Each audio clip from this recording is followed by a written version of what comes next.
You know that fire loop sitting on your hard drive? The one you keep vibing to but haven't finished yet?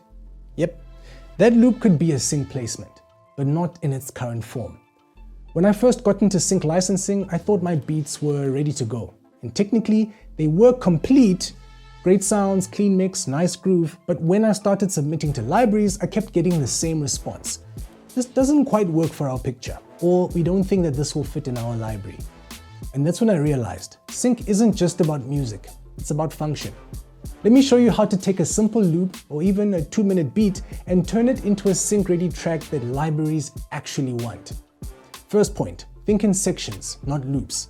The first thing that has to shift is your mindset. Beatmakers often build in 4 to 8 bar loops and layer over time. It works for artists who'll add verses, hooks, and bridges. But in sync, the music has to do that on its own. Start thinking in sections, an intro, short, clear. Then it builds, you add layers, introduce the rhythm and increase the energy. And then you have a climax or a drop, the emotional and the energetic peak. Then there's an outro, which is either a clean fade or a button ending. This gives editors and music supervisors options, and options equal placements. Number 2, create edit points and clean transitions. One of the biggest rookie mistakes is making tracks that feel like one long, unchanging loop. In sync, editors are cutting to visuals. They need edit points, little moments in the music where they can chop, move, or shift scenes cleanly. This could be a short pause, a crash or an impact, a shift in energy or instrumentation. Your transitions between sections should feel intentional, not just a hi-hat cutting out randomly. Think about flow. Think about scene changes. Number 3, this is a big point. Button endings over fade outs. Let me say this loud for the people in the back. No fade outs in sync. Unless a specific library asks for it, your track should end with a final hit, a chord or a resolution, called a button ending. This is because editors don't want to worry about fading your track in post. They want a clean, finished piece that sounds like it was made to end at that particular moment. Number 4, next step, strip your tracks down for alt versions. Once you've got your main version, you're not done. You need alt versions. You'll need an underscore, which doesn't have a melody. Percussion only, a 30-second, 60-second version. Stings, which are 5 to 15 seconds. This gives music supervisors flexibility. Sometimes they love your track, but need it without the melody because a voiceover is running over it. Or they need it very short, or they just need the drums. Think of it like this. Every beat can become 4 to 5 different assets. That multiplies your chances of getting placed from a single idea. Number 5, mix for picture, not headphones.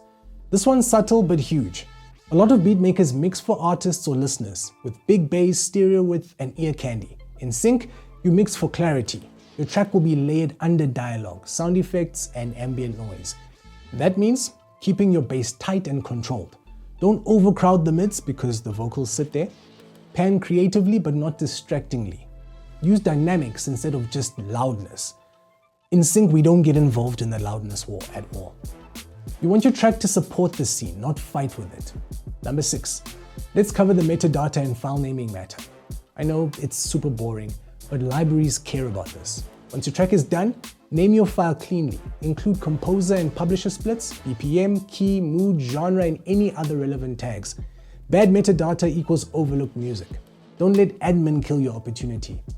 So to bring it all together, expand loops into structured sections. Add edit points and button endings. Create multiple versions. Mix with context in mind. Finish with clean metadata. This is how you turn music for yourself into music for sync. It's not about selling out, it's about being intentional. And if you're already making beats, you're 70% of the way there. If this helped you rethink how you finish your beats, drop a comment below. Or better yet, take one of your old loops and try building it into a full sync track this week. Subscribe for more breakdowns on freelancing, breakdowns on sync, and building creative synergy. You don't need to choose between being an artist and being functional. You can be both and still win. Peace.